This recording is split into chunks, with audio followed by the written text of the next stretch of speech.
Baik, bismillahirrahmanirrahim. Alhamdulillah wassalatu wassalamu ala Rasulillah. Ikhwani fiddin, a'azzani Allah wa iyyakum jami'an. Alhamdulillah taala, pada kesempatan kali ini kembali kita lanjutkan pembahasan kita membahas kitab Salasatul Usul wa Adillatuha, 3 pondasi utama dalam beragama beserta dalil-dalilnya. Yang kita gunakan adalah syarah dari Fadilatul Syekh Saleh ibnu Abdullah ibn Hamad al-Utsaimin hafizahullah ta'ala. Kita sekarang sedang di halaman 47. Di halaman 47 pondasi yang kedua. Kita katakan bahwasanya kitab ini membahas 3 pondasi utama. Kita sudah bahas pondasi yang pertama, yaitu mengenal Allah. Segala hal yang berkaitan dengan mengenal Allah dan apa hak-hak Allah sudah kita bahas di pertemuan di dalil yang pertama atau pondasi yang pertama. Maka sekarang kita sedang membahas pondasi yang kedua, yaitu ma'rifatu dinil islami bil adillah, mengenal agama Islam beserta dalil-dalilnya. Kemarin sebelum pertemuan hari ini kita sudah membahas bahwasanya Islam itu memiliki tingkatan-tingkatan. Islam itu punya 3 tingkatan. Tingkatan yang pertama, tingkatan perbuatan yang zahir. Kemudian tingkatan yang kedua, tingkatan keyakinan. Kemudian tingkatan yang ketiga, tingkatan pemantapan 2 tingkatan sebelumnya. Maka sekarang kita akan membahas rukun dari masing-masing tingkatan tadi.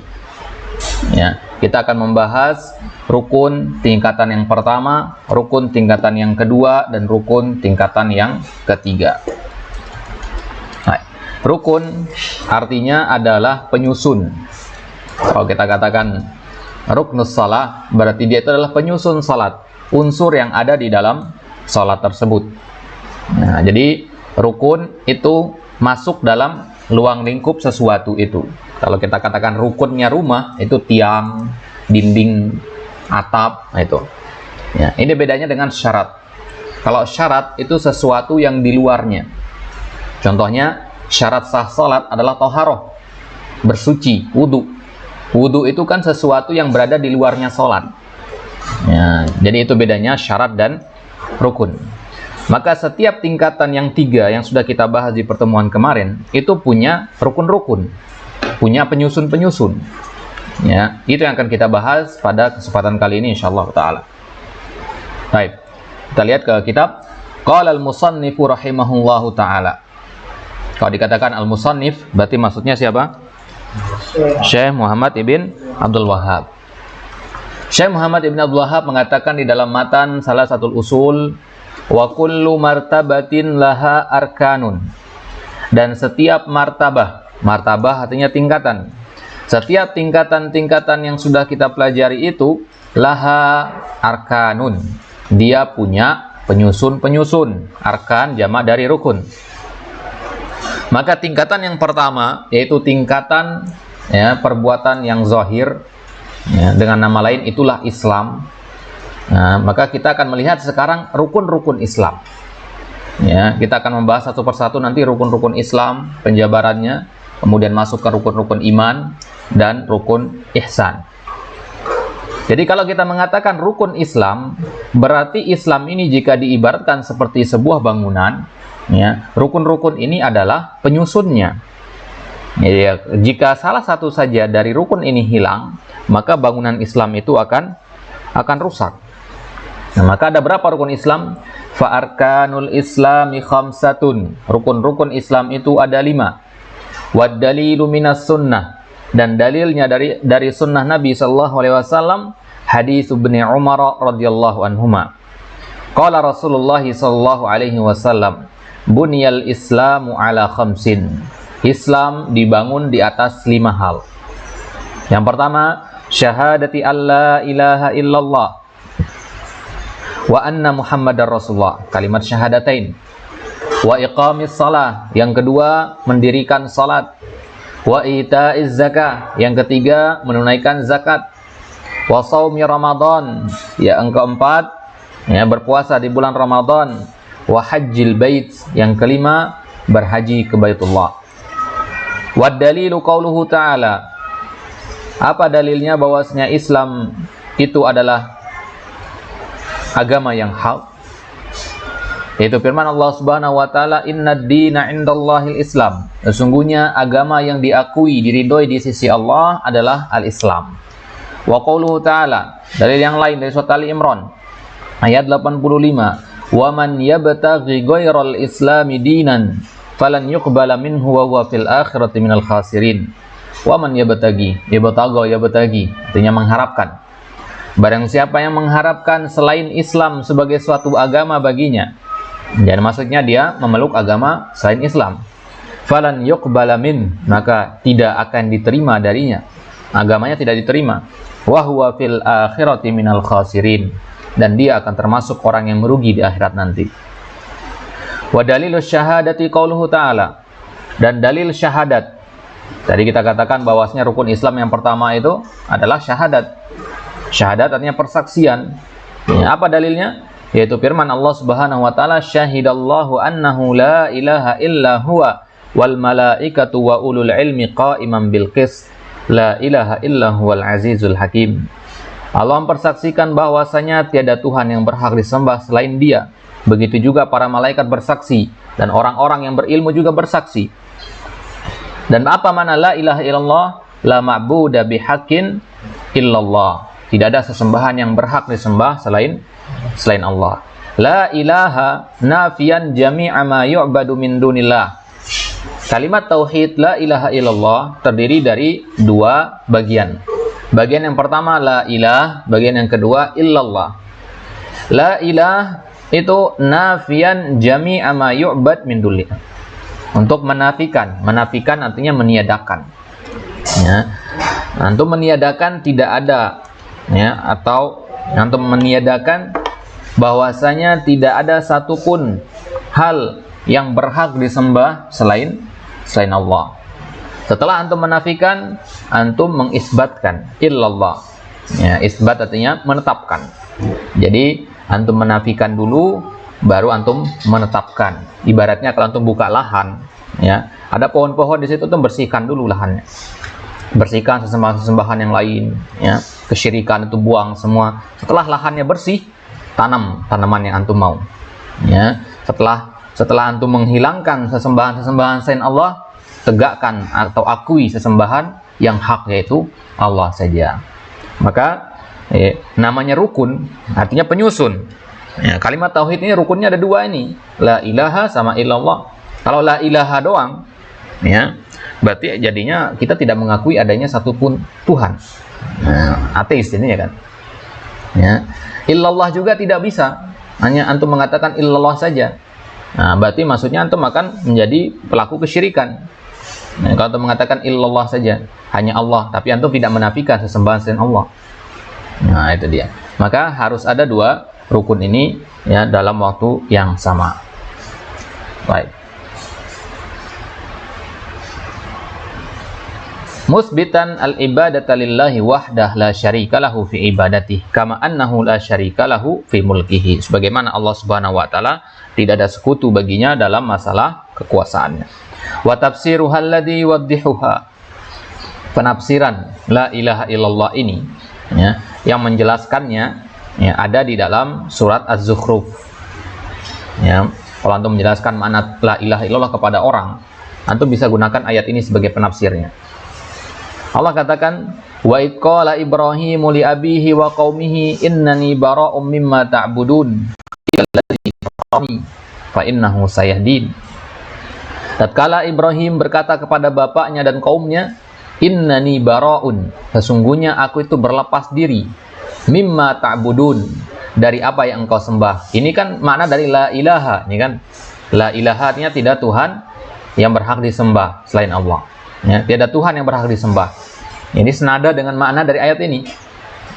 Innani bara'un mimma ta'budun, aku berlepas dari apa yang kalian sembah. Berarti di sini Nabi Ibrahim sedang mempraktekkan rukun yang pertama dari kalimat la ilaha illallah itu.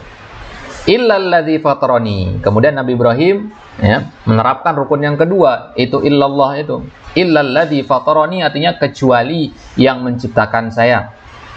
Ya, saya berlepas diri dari apa yang kalian sembah kecuali dari zat yang menciptakan saya, yaitu Allah Subhanahu wa taala. Berarti inilah makna la ilaha illallah.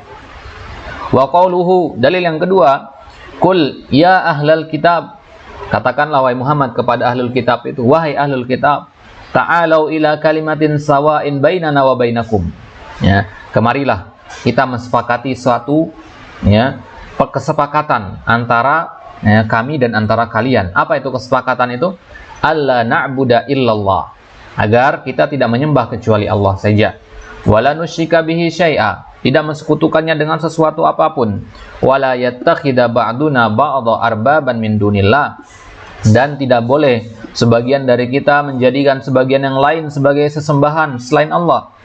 Fa in tawallau faqulu ishhadu bi anna muslimun. Kalau mereka menolak, kalau ahlul kitab itu menolak ajakan tauhid tadi, maka katakanlah ishhadu bi anna muslimun. Ya, bersaksilah bahwasanya kami adalah orang-orang yang muslim. Ini kan penjabaran la ilaha illallah juga ini. Ya, mengajak untuk menyembah hanya kepada Allah saja dan meniadakan sesembahan lain selain Allah. Wa dalilu syahadati anna Muhammadar Rasulullah. Itu tadi dalil la ilaha illallah, syahadat yang pertama. Ya, syahadat yang pertama itu kan la ilaha illallah, asyhadu an la ilaha illallah. Sekarang dalil syahadat yang kedua, anna Muhammadar Rasulullah, yaitu surat At-Taubah ayat 128. Laqad ja'akum rasulun min anfusikum. Ya, sungguh telah datang kepada kalian seorang utusan yang berasal dari golongan kalian. Azizun alaihi ma anittum. Ya, terasa berat bagi beliau apa yang menimpa kalian. Harisun alaikum bil mu'minina raufur rahim. Ya, dia bersemangat untuk mengajarkan kebaikan kepada kalian. Ya, alaikum bil mu'minin, harisun alaikum bil mu'minina raufur rahim. Beliau adalah orang yang raufur rahim, yang lemah lembut, yang penuh kasih sayang kepada orang-orang yang beriman. Ya. Wa makna syahadati anna Muhammadar Rasulullah. Apa makna dari syahadat anna Muhammadar Rasulullah? Ta'atuhu fima amar. Ini hafalkan ya. Ini pengertian yang sering diulang-ulang di kitab-kitab para ulama. Konsekuensi dari mengatakan asyhadu anna Muhammadar Rasulullah adalah kita mentaati Nabi dalam apa hal yang beliau perintahkan. Wa tasdiquhu fima akhbar, membenarkan apa yang beliau beritakan. Ya, beliau menceritakan tentang kejadian hari kiamat, kita benarkan berita itu. Wajtinabu ma naha anhu ma anhu naha wa zajar, dan kita menjauhi apa yang beliau larang dan apa yang kita diminta untuk menjauhinya. Beliau katakan jangan lakukan kesyirikan, maka kita tinggalkan. Ya, kalau beliau mengatakan salat, kita salat. Beliau mengatakan hari kiamat akan tiba, kita percaya. Kalau beliau mengatakan jangan minum khamar, kita tidak minum khamar. Wa alla yu'badallahu illa bima syara', dan tidak boleh kita menyembah Allah kecuali dengan sebagaimana yang beliau syariatkan, yang beliau ajarkan. Nah, ini konsekuensinya ya. Maka para ahlul bid'ah itu adalah orang-orang yang tidak menerapkan syahadat anna Muhammadar Rasulullah. Karena konsekuensi dari syahadat anna Muhammadar Rasulullah, kita mengakui bahwasanya nggak boleh kita bikin ajaran baru untuk menyembah Allah. Kita harus ngikut yang diajarkan oleh Nabi saja. Ya, sedangkan ahlul bid'ahnya tidak, mereka membuat ajaran baru yang mereka anggap sebagai suatu ibadah. Wa dalilus salati waz zakati wa tafsirit tauhid qauluhu ta'ala. Kemudian rukun yang pertama sudah syahadat alla ilaha illallah dan syahadat anna Muhammadar Rasulullah. Rukun yang kedua salat dan zakat. Ya, sekaligus ini dalilnya ada satu. Ya, digandeng sekaligus, yaitu surat Al-Bayyinah, wa ma umiru illa liya'budullaha mukhlishina lahuddin. Dan tidaklah mereka diperintahkan kecuali untuk mengesahkan Allah saja, mukhlisin, memurnikan agama, hunafa, lurus, wa yuqimus shalah, menegakkan salat. Ini rukun yang pertama, rukun yang kedua. Wa yu'tuz zakat, menunaikan zakat. Wa dzalika dinul qayyimah. Itulah agama yang lurus.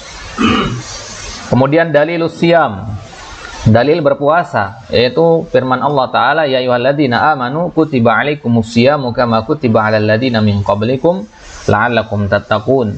Wa dalilul hajj, dalil berhaji, firman Allah, walillahi 'alan nasi hajjul baiti man istata'a ilaihi sabila wa man kafara fa innallaha ghaniyyun 'anil 'alamin. Ya. Sesungguhnya Allah Subhanahu wa taala itu telah mewajibkan kepada manusia untuk berhaji ke Baitullahil Haram bagi yang mampu. Dan barang siapa yang kufur menolak hal tersebut, maka sesungguhnya Allah itu maha cukup dari alam semesta ini. Ya, tidak butuh kepada makhluk masuk.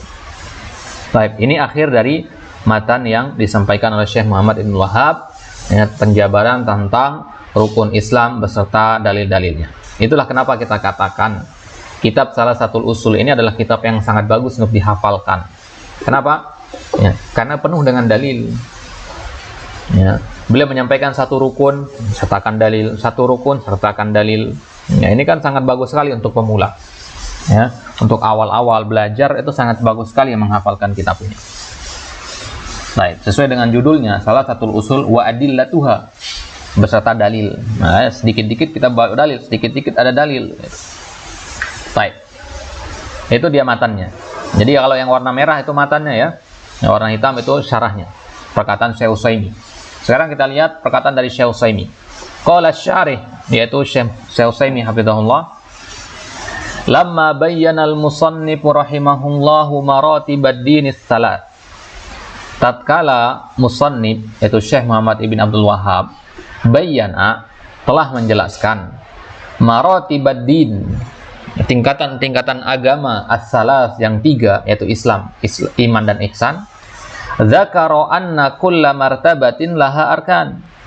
Beliau menyebutkan bahwasanya setiap tingkatan itu punya rukun-rukun.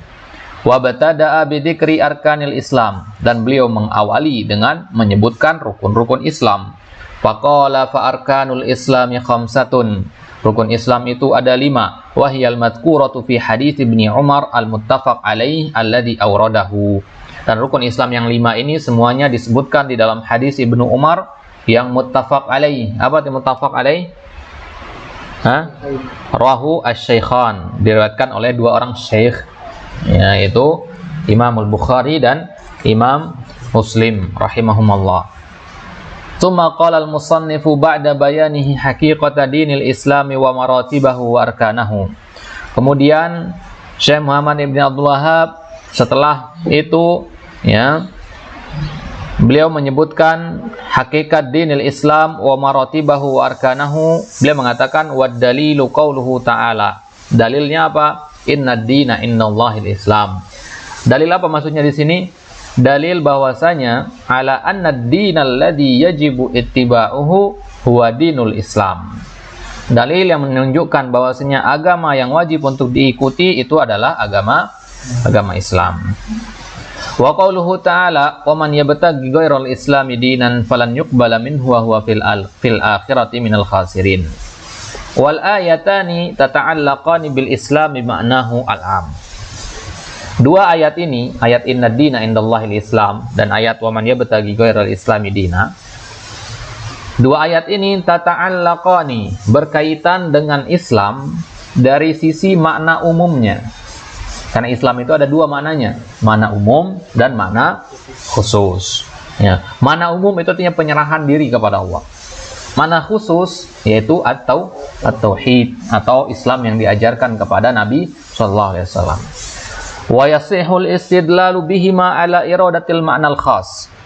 Dan boleh dua ayat ini dijadikan sebagai dalil, ya, untuk menyebutkan makna khas, ya, sebagaimana disebutkan atau sebagaimana dilakukan oleh Syekh Muhammad Ibn Abdul Wahhab di sini. Jadi maknanya begini. Islam kan punya makna dua, makna umum sama makna khusus. Ya, dan dua ayat ini bisa kita gunakan sebagai dalil untuk Islam yang bermakna umum, bisa juga sebagai dalil untuk Islam yang bermakna khusus. Ya.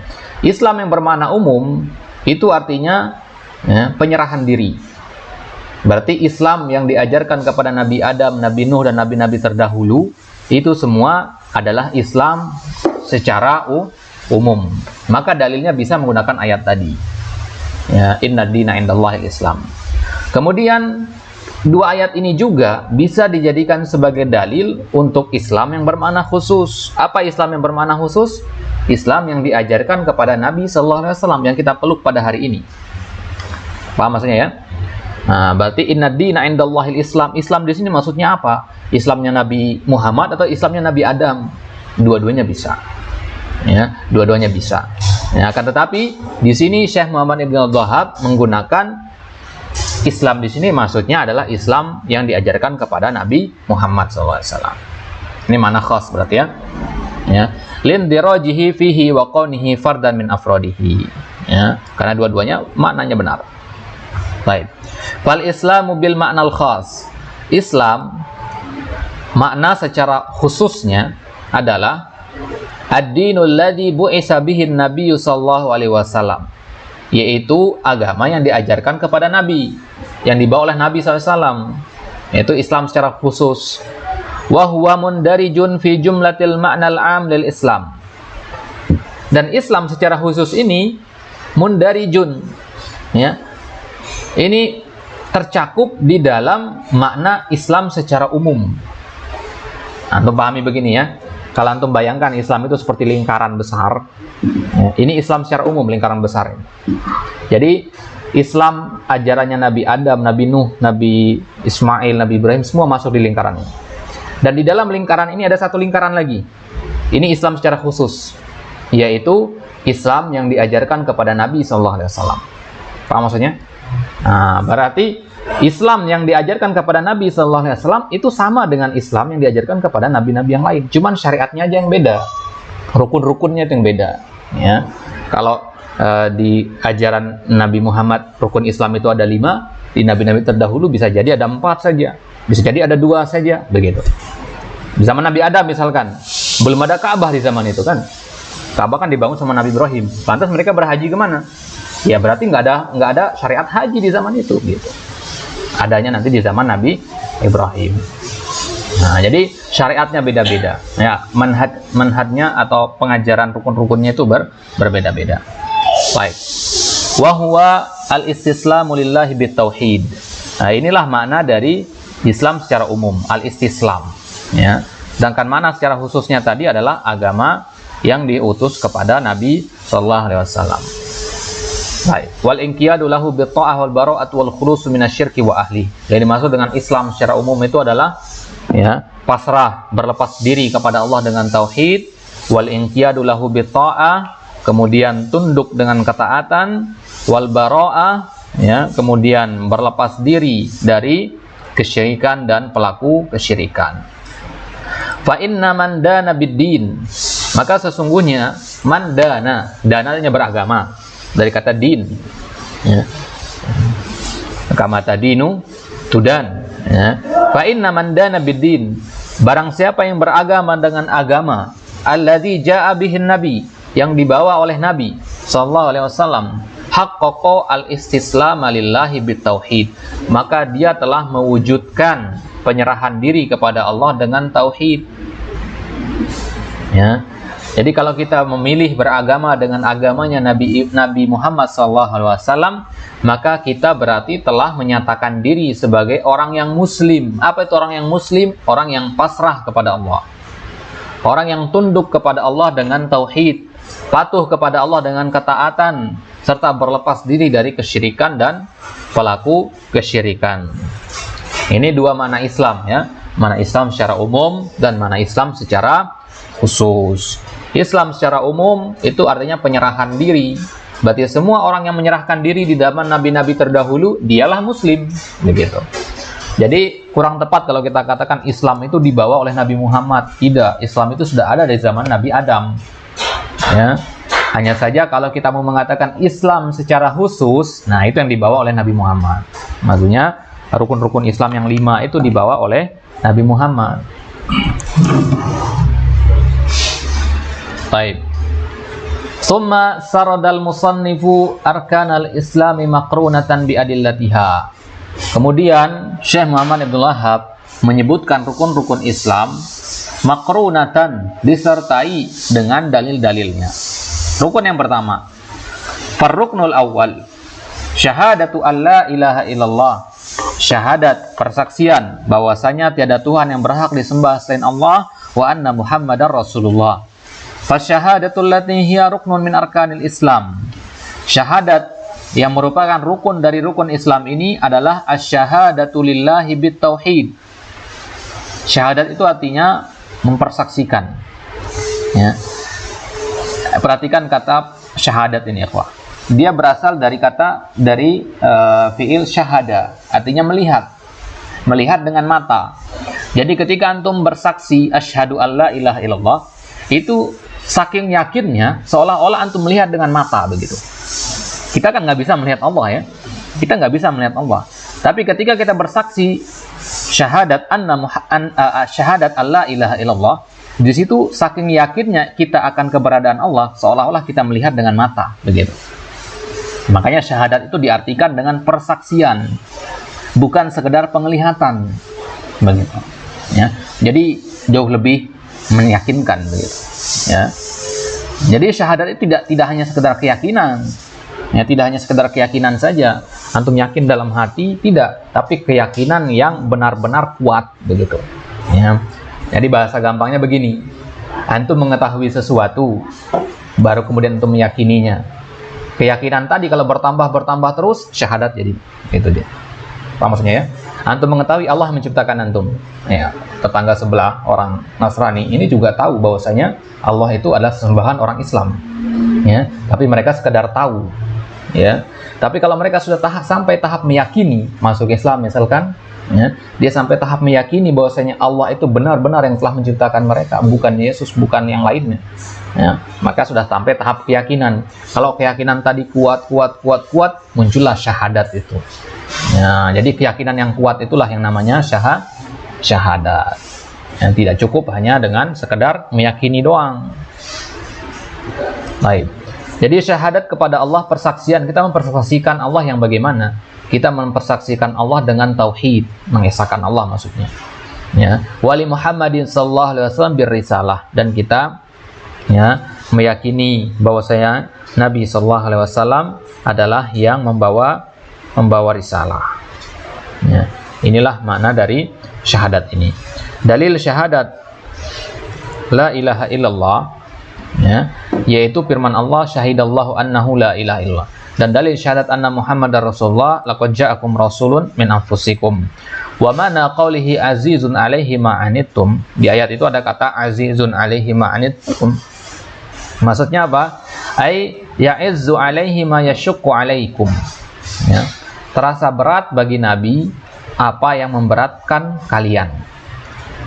Jadi ya, ketika seseorang ya atau kaumnya Nabi Muhammad ini ya menolak untuk mengikuti ajaran Nabi, maka ancamannya neraka kan. Tidak mengikuti ajaran Nabi itu ancamannya neraka. Dan itulah yang merupakan hal yang sangat berat bagi Nabi. Ya, ketika mengetahui bahwasanya beliau itu sangat sayang kepada umatnya. Makanya beliau bersemangat untuk berdakwah agar umatnya selamat dari api neraka yang telah Allah siapkan bagi orang-orang yang ingkar, agar jangan sampai ada yang masuk ke dalam neraka. Gitu. Jadi kerasa berat oleh Nabi, tanggung jawabnya di situ gitu. Ya, ya ibaratnya antum sebagai seorang bapak punya anak, ya antum perhatikan benar-benar pendidikannya biar dia tidak terjatuh kepada pergaulan bebas misalkan.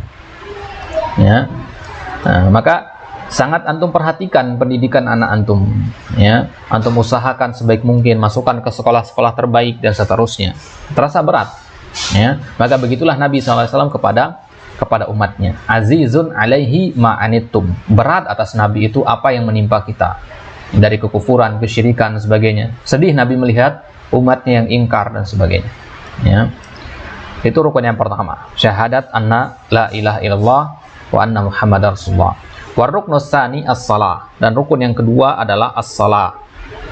As-salatul lati hiya ruknun min arkanil Islam hiya salatul yaumi wal lailah wa hiya salawatul khams. Salat di sini tentu maksudnya adalah salat fardu, bukan salat sunnah. Ini sudah ma'ruf. Nah, salatul yaum wal lailah, salat 5 kali sehari semalam yang ya wa hiya as-salawatul khams. Itu rukun yang kedua. Kemudian rukun yang ketiga az-zakah. Ini ringkas-ringkas saja ya. Ini rukun yang ketiga adalah az-zakah. Wa zakatul lati hiya ruknun min arkanil Islam. Zakat yang bagaimana? Karena zakat itu artinya mengeluarkan harta. Mengeluarkan harta itu ada yang wajib, ada yang sunnah sebagainya. Tapi zakat yang dimaksud di sini adalah az-zakatul mafruḍah. zakat yang hukumnya wajib, al-muayyanah, spesifik, tertentu, fil amwal, di dalam harta-harta tertentu. Ya. Baik. Jadi zakat yang dimaksud di sini bukan zakat fitri. Karena zakat fitri itu pasti wajib itu. Ya. Zakat di sini zakat fardu, ya, zakat ketika sudah tercapai haul dan nisabnya. Ya, haul itu artinya kepemilikan antum terhadap benda tersebut selama satu tahun. Antum punya hasil panen, atau antum katakanlah menyimpan uang sekian juta misalkan, ya, dan antum punya uang ini selama 1 tahun, tabungan selama 1 tahun. Kemudian nisabnya sudah tercapai. Nisab itu takaran uang itu berapa, ya, takarannya berapa. Kalau sudah sampai haul dan nisabnya, maka harta tersebut wajib dizakati. Ini namanya zakat mal itu, ya. Begitu juga ketika antum panen, ya, antum panen, hasil panen antum mencapai nisab, mencapai takaran zakat, maka harus dizakati. Ya. Antum punya hewan ternak, sapi, kambing, ya, kalau jumlahnya sudah melebihi kapasitas yang telah ditetapkan, 40 misalkan kalau kambing, maka harus dizakati 1 ekor kambing, begitu seterusnya. Ya. Jadi zakat yang itu dimasukkan di sini. Ya. Baik. Wala tandariju fi hada zakatul fitr. Nah, ini dia. Nah, dan tidak masuk ke sini zakat al-fitr, zakat fitri. Kenapa? Li'anna zakatal fitri wa in kanat wajibatan falaysat min jumlatiz zakatil lati hiya ruknun min arkanil Islam. Ya, meskipun zakatul fitri itu zakat yang wajib, akan tetapi dia tidak termasuk zakat yang merupakan rukun Islam. Jelas maksudnya ya? Ya, jadi zakat al-fitr ini memang nggak perlu dipertanyakan lagi, semua orang wajib membayarnya yang mampu, ya. Nah, di zaman Abu Bakar antum tahu banyak kaum muslimin yang murtad, ya. Ketika Nabi wafat, banyak orang-orang yang masih lemah imannya itu kan kembali ke ajaran nenek moyang. Apakah mereka murtad sekaligus begitu? Enggak. Mulainya dengan menolak bayar zakat pertama.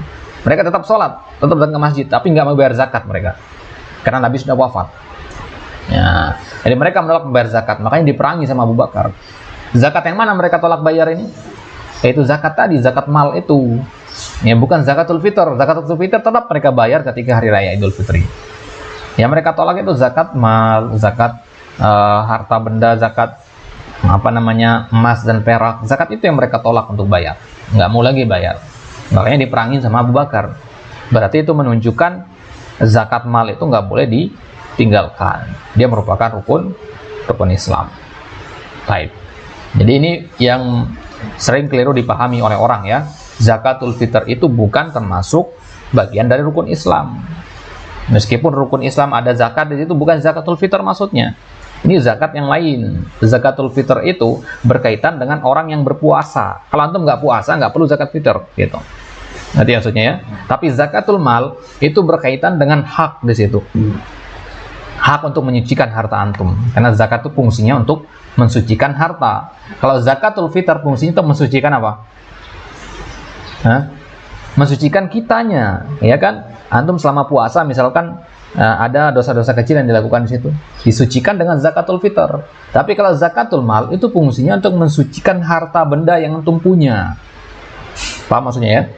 Nah, jadi ya, zakat yang kita maksudkan dalam rukun Islam itu zakat yang berfungsi untuk mensucikan harta benda, bukan untuk mensucikan diri kita. Baik. Apa dalilnya bahwasanya salat dan zakat itu merupakan rukun Islam? Yaitu di surat Al-Bayyinah, wa ma umiru illa liya'budullaha mukhlishina lahuddin, dan seterusnya. Wa ma'na qaulihi fiha wa dzalika dinul qayyimah. Di surat Al-Bayyinah ini ada kata wa dzalika dinul qayyimah. Agama yang lurus, apa maksudnya?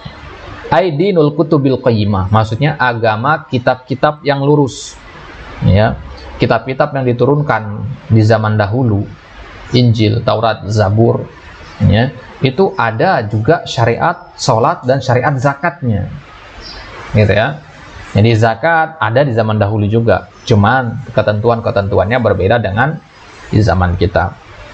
Apa yang dimaksud dengan al-qayyimah, dinul qayyimah?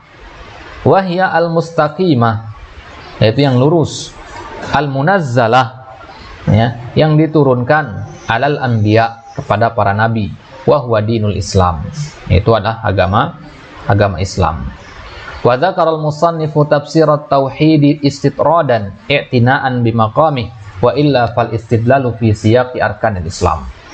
Kemudian musannif menyebutkan penafsiran tauhid secara terpisah di situ. Ya. Jadi dari ayat ini diikuti. Di ayat ini kan wa ma umiru illa liya'budullaha mukhlishina lahuddin. Sampai sini ini kan tauhid. Mengesahkan Allah. Ini tauhid ini. Ya. Kemudian lanjutannya apa? Ya. Lanjutan ayatnya kita diminta untuk sholat dan membayar zakat. Nah, berarti di dalam ayat surat Al-Bayyinah ini ada 3 poin di sini. Poin untuk tauhid, untuk bayar zakat, sama untuk sholat. Nah, itu dia. Ya. Lantas kenapa di sini disebutkan apa hubungannya antara tauhid sama sholat dan zakat? Ya, ini menunjukkan berarti ya bahwasanya sholat dan zakat itu merupakan perwujudan tauhid. Yang mana tauhid itu sendiri adalah Islam.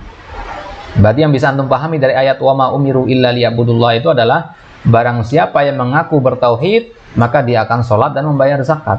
Nah, itu konsekuensinya. Apa maksudnya ya? Ya, baik. Wa illa fal istidlalu fi siyaqi arkanil Islam. Baik. Ini dia rukun yang ketiga, rukun yang kedua dan yang ketiga as-shalah dan az-zakah. Baik, kita cukupkan sampai di sini. Insyaallah taala kita lanjutkan di rukun yang keempat dan selanjutnya di kesempatan selanjutnya. Allah taala alam wa sallallahu ala nabiyina Muhammad wa ala alihi wasallam wa akhiru da'wana alhamdulillahirabbil alamin.